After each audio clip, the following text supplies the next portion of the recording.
Tem uma sequência de coisas acontecendo no Corinthians agora, que começa a apontar para um tipo de problema que o clube não pode deixar crescer. E o mais curioso é que, olhando separado, nada parece tão grave.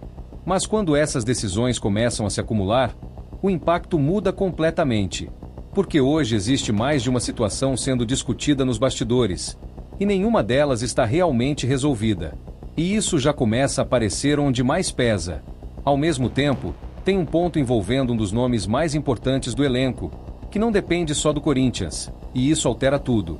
E tem mais. Um movimento que já tinha aparecido antes voltou. Só que agora com detalhe que pode travar completamente o que o clube precisa fazer. Enquanto isso, o que aconteceu no Clássico não terminou ali.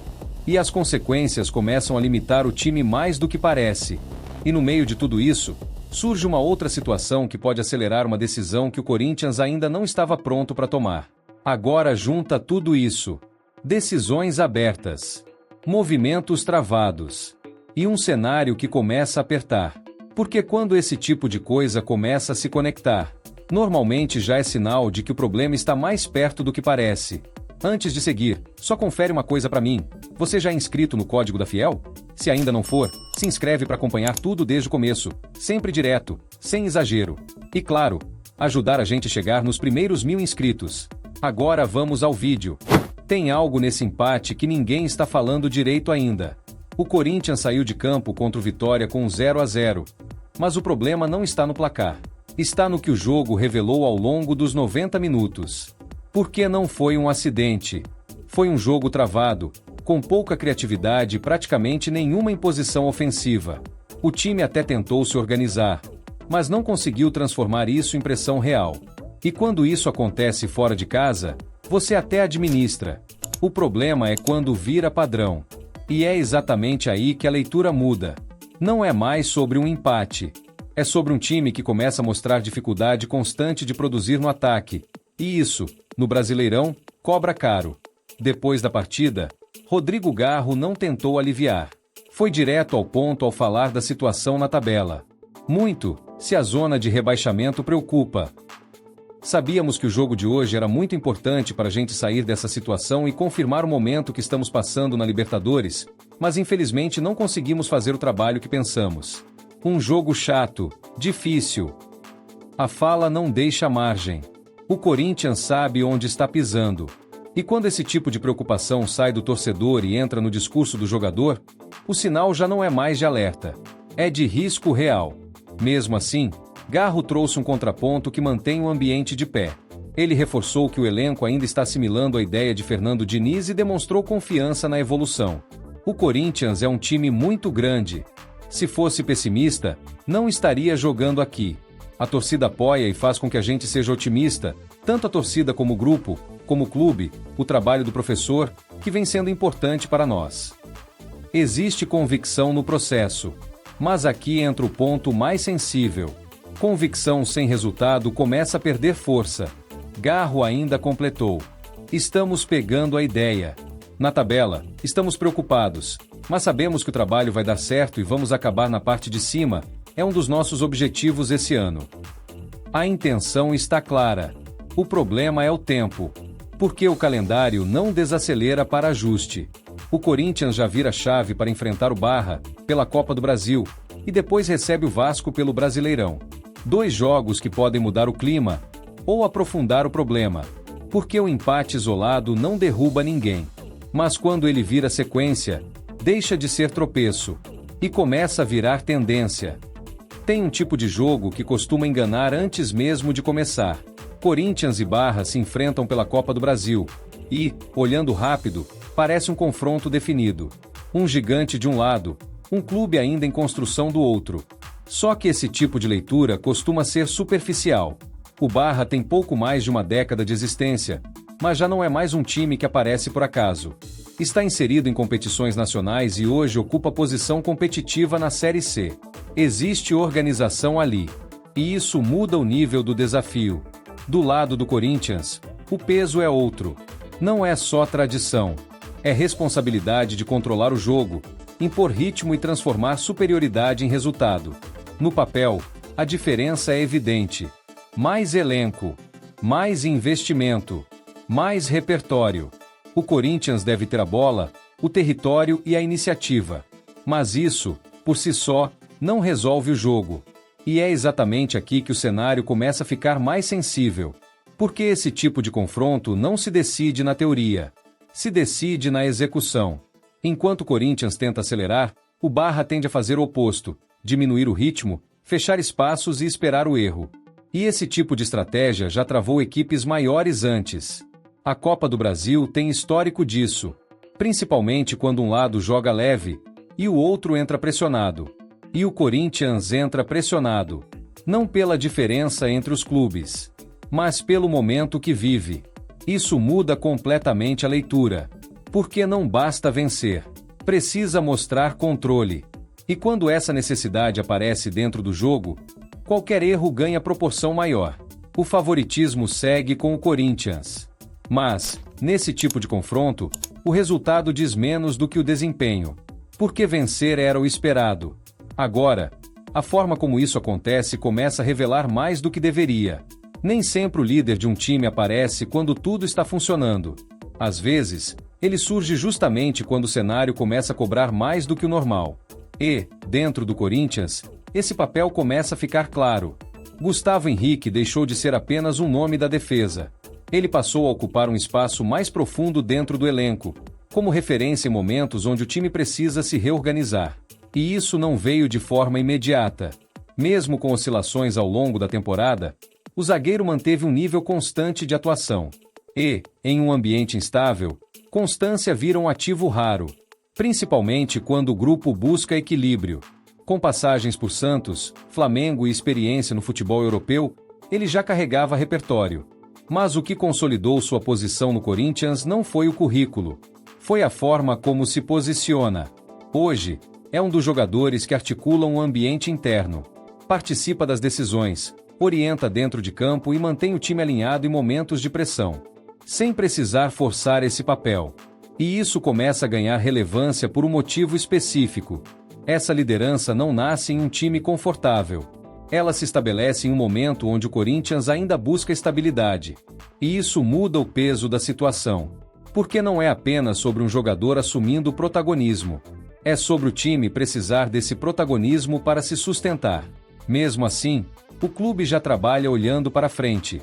Com contrato até 2027, existe um movimento para evitar que o vínculo se aproxime do fim sem uma nova negociação. A ideia é manter uma base sólida dentro do elenco. Segundo o jornalista Bruno Andrade, da ESPN, a expectativa de avanço nas conversas ao fim da temporada. E o próprio Gustavo Henrique demonstra interesse em continuar. O cenário, por enquanto, é positivo. Mas existe um limite claro nisso. Liderança organiza o ambiente, mas não sustenta resultado sozinha. E, no momento atual, o Corinthians ainda depende de algo que não vem acontecendo com frequência. Responder dentro de campo. Nem sempre a provocação vem em tom de ataque. Às vezes, ela parece disfarçada de elogio. E foi exatamente assim que Abel Ferreira analisou o último derby. Mesmo após a vitória na Libertadores, o técnico do Palmeiras voltou ao empate sem gols contra o Corinthians e escolheu detalhar o que viu dentro de campo. Para ele, o problema não foi falta de volume. Em 9 minutos de tempo útil após a expulsão, tivemos 4 cruzamentos de entrada da área, tivemos um remate dentro da área do Lucas, tivemos um remate dentro da área do Andréas, tivemos um quase gol contra de um cruzamento, um chute de fora da área, uma grande defesa do goleiro adversário, e ainda tivemos uma situação do Giei, que também entrou na área de cabeça. A leitura é clara. O Palmeiras criou, mas não decidiu. Só que o ponto mais sensível apareceu quando o assunto deixou de ser o próprio time. Abel passou a falar do Corinthians. Reconheceu intensidade, entrega, mobilização. Disse que, naquele nível, o time pode competir por títulos importantes. Se mantiverem esta atitude, esta garra, esta entrega, esta intensidade que tem contra o Palmeiras, acho que podem lutar perfeitamente com o Palmeiras por títulos, por Libertadores. A fala parece positiva, mas não termina ali. Tem que manter esta vontade, esta mobilização, quer seja contra o Palmeiras, quer seja contra o Nacional, quer seja contra a equipe que for. Só falta isso, a consistência. Porque qualidade técnica e qualidade nos seus treinadores, eles têm. O elogio vira cobrança. E muda completamente o sentido. Abel não questiona o que o Corinthians pode fazer. Ele aponta o que o Corinthians ainda não consegue sustentar. Porque o time mostrou nível no clássico. Mas esse nível não aparece com a mesma frequência nos outros jogos. E esse é o tipo de diferença que define temporada. Não é sobre alcançar. É sobre repetir. E, hoje, esse ainda é o ponto que separa o Corinthians do que ele tenta ser. Nem tudo o que aconteceu no derby terminou com o apito final. Parte dele ainda está sendo resolvida, e agora com impacto direto nos próximos jogos. O empate sem gols entre Corinthians e Palmeiras já tinha deixado um clima tenso em campo. Expulsões, confusão, decisões no limite. Mas o desdobramento veio depois. O STJD julgou os envolvidos. E as punições mudam o cenário do time. Mateuzinho recebeu 4 jogos de suspensão após o soco que levou à expulsão. André, pelo gesto obsceno, foi punido com um jogo. Hugo Souza completa a sequência com 2 jogos fora. Breno Bidon e o preparador de goleiros Luiz Fernando foram absolvidos. As decisões são objetivas. O efeito, nem tanto. Porque o problema não está só em quem sai. Está no que o Corinthians perde em sequência. Peças fora, menos opções, menos margem para ajuste. E isso acontece justamente em um momento onde o time já tenta se reorganizar dentro de campo. O impacto é direto. E não para aí. O clube também foi punido. Pelo caso de racismo contra o goleiro Carlos Miguel, o Corinthians recebeu multa de R$80 mil e perda de mando de campo. A resposta veio de forma firme. O advogado do clube, Dr. Sérgio Engelberg, foi direto. Essa pessoa não pisará mais na arena. A posição é clara. Mas o contexto amplia o peso. Porque agora o Corinthians acumula problemas em camadas diferentes. Suspensões, perda de mando, pressão esportiva. E quando esses fatores começam a se sobrepor, o impacto deixa de ser isolado.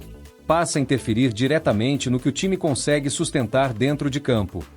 Tem situação que não se resolve só dentro de campo. E, no Corinthians, uma das mais delicadas hoje envolve justamente quem deveria decidir os jogos. Memphis Depay. A passagem do atacante entrou em um ponto de incerteza que vai além do desempenho. Faltam cerca de 2 meses para o fim do contrato, e o cenário ainda não aponta uma definição clara. Nem do lado do clube, nem do lado do jogador. E isso, por si só, já acende um sinal. Nos bastidores, o problema é direto. O Corinthians deve aproximadamente R$40 milhões ao camisa 10. Um valor que envolve luvas e metas contratuais não quitadas. E aqui a situação começa a ganhar outra dimensão. Porque não se trata apenas de renovar. Se trata de resolver o que ficou para trás, enquanto tenta viabilizar o que vem pela frente. A diretoria busca alternativas, conversa com possíveis parceiros comerciais e tenta encontrar uma forma de sustentar um dos maiores salários do elenco. Até agora, sem avanço concreto. Do lado de Memphis, o discurso segue diferente. Segundo a apuração do Globo Esporte, pessoas próximas ao jogador indicam que existe interesse em permanecer. Mais do que isso, há o desejo de disputar a Libertadores com o Corinthians. E, diante do cenário financeiro, surgiu um movimento importante. Memphis sinalizou que pode facilitar o pagamento da dívida. Não elimina o problema, mas muda o tamanho dele. Só que existe um fator que altera toda essa equação. Ele não está em campo. O atacante trata uma lesão grau 2 na coxa direita e não joga desde o dia 22 de março. A expectativa é de retorno apenas no fim de abril, contra o Peñarol, pela Libertadores. E isso cria um contraste difícil de ignorar. Alto custo, pouca presença recente, futuro indefinido. Como se não bastasse, ainda existe um desgaste interno. Segundo o Globo Esporte, um erro na preparação física durante um treino agravou a lesão e atrasou o retorno do jogador. O episódio aumentou a tensão entre Memphis e o departamento médico. O cenário, então, deixa de ser apenas financeiro. Passa a ser também de confiança. E é isso que torna a decisão mais complexa. Porque renovar não depende só de números. Depende de alinhamento. Hoje, o Corinthians tenta equilibrar 3 frentes ao mesmo tempo. Resolver a dívida, sustentar o custo e manter o jogador. E nenhuma delas está resolvida. O problema não é a falta de intenção, é a falta de solução. E, com o tempo correndo, essa indefinição começa a pesar mais do que qualquer escolha. Nem todo destaque dentro de campo é só solução para o time. Às vezes, ele vira problema fora dele. E o Corinthians começa a lidar com isso no caso do Kaique. O atacante ganhou espaço justamente em um momento onde o elenco precisava de respostas. Com a lesão de Memphis Depay, Fernando Diniz passou a utilizá-lo com mais frequência, e o jovem respondeu o suficiente para se manter em evidência. Dentro do clube, isso foi positivo. Mas o efeito não ficou só ali. Kaique entrou no radar de equipes europeias. Segundo a apuração do Bolave Brasil, clubes da Espanha, Itália e Inglaterra monitoram a situação do jogador. Ainda não existe proposta oficial, nem negociação aberta. Mas o movimento já começou. E isso costuma acelerar decisões. O crescimento do atacante ajuda a explicar esse interesse. Em 2026, ele soma 13 jogos, mais do que tudo que havia feito como profissional nas temporadas anteriores somadas. Antes disso, entre 2024 e 2025, tinha apenas 12 partidas. O salto é recente. E é exatamente isso que torna o cenário mais delicado. O Corinthians ainda tenta estabilizar o ataque e, ao mesmo tempo, pode perder uma das poucas peças em evolução dentro do setor. Isso cria um dilema direto: segurar para desenvolver ou negociar enquanto o valor sobe. E cada escolha carrega um risco diferente. Vender agora pode gerar caixa imediato, mas interrompe um processo que ainda está no início. Manter exige tempo. E o momento do time não oferece muito disso. Kaique já soma 2 gols e uma assistência no profissional. Números simples, mas suficientes para indicar que existe margem de crescimento. E, quando esse tipo de jogador começa a ser observado de fora, o controle da decisão deixa de ser total. Hoje, ainda é sondagem, mas esse tipo de movimento raramente desacelera. E o Corinthians pode estar diante de uma escolha que não aceita erro. Tem problema que o time até tenta esconder, mas os números acabam mostrando. E, no Corinthians, isso já não dá mais para ignorar. Com Fernando Diniz, a equipe começou a dar respostas na defesa. Em 4 jogos, nenhum gol sofrido. Um avanço claro dentro de campo. Só que o outro lado expõe o limite. O ataque não acompanha. No Campeonato Brasileiro, após 12 rodadas, o Corinthians marcou apenas 8 gols. É o pior desempenho ofensivo da competição. E esse dado muda o nível da urgência. Não é mais ajuste. É necessidade imediata. Diniz percebeu isso rápido e já iniciou conversas com a diretoria. O pedido é direto. Um camisa 9. Alguém que dispute posição com Yuri Alberto, ou até atue ao lado dele. A ideia é buscar um jogador já adaptado ao futebol brasileiro, reduzindo risco e tempo de resposta. Mas o movimento não para aí. O clube também monitora um ponta. E um nome entrou no radar: Everton Cebolinha. A informação, divulgada pela Rádio Craque Neto com base na ESPN, ganha um detalhe importante que muda completamente a leitura da negociação. Porque o Flamengo não pretende facilitar. Segundo o jornalista André Hernan, o clube carioca só aceita liberar o atacante mediante compensação financeira considerada relevante. O Flamengo não deve liberar Everton Cebolinha no meio do ano, somente mediante o pagamento de uma compensação financeira. Internamente, o jogador ainda é visto como peça importante no elenco. A intenção é mantê-lo até o fim da temporada. Ou seja, não é uma oportunidade simples de mercado. É uma negociação que exige investimento e decisão. E isso pesa ainda mais dentro do cenário atual do Corinthians. Porque o clube não está buscando reforços por ocasião. Está tentando corrigir uma falha evidente. E quando a urgência entra na equação, o poder de barganha diminui. O risco aumenta. E o custo tende a subir. Hoje, o ataque não entrega. O mercado oferece resistência. E a solução precisa vir no curto prazo. Porque, no ritmo atual, o problema não é só deixar de ganhar jogos. É não conseguir decidir nenhum. E quando um time perde essa capacidade, o restante deixa de sustentar qualquer projeto. Agora, queremos saber a sua opinião. Diante de tudo isso, o que o Corinthians precisa resolver primeiro? Buscar reforço para tentar corrigir o ataque o quanto antes. Ou organizar o que está pendente fora de campo antes que isso comece a pesar de verdade. E tem outro ponto. Você ainda vê margem para recuperação no Brasileirão? Ou esse cenário já começa a caminhar para algo mais complicado? Quero saber como você está enxergando isso. Porque, dependendo da resposta, o que vem pela frente muda completamente. Se você chegou até aqui, já entendeu a proposta do canal. Aqui a gente não fica só na superfície. A gente conecta o que está acontecendo. Então, se inscreve para acompanhar os próximos vídeos. Porque esse cenário ainda está longe de se resolver. Tchau, e até o próximo vídeo.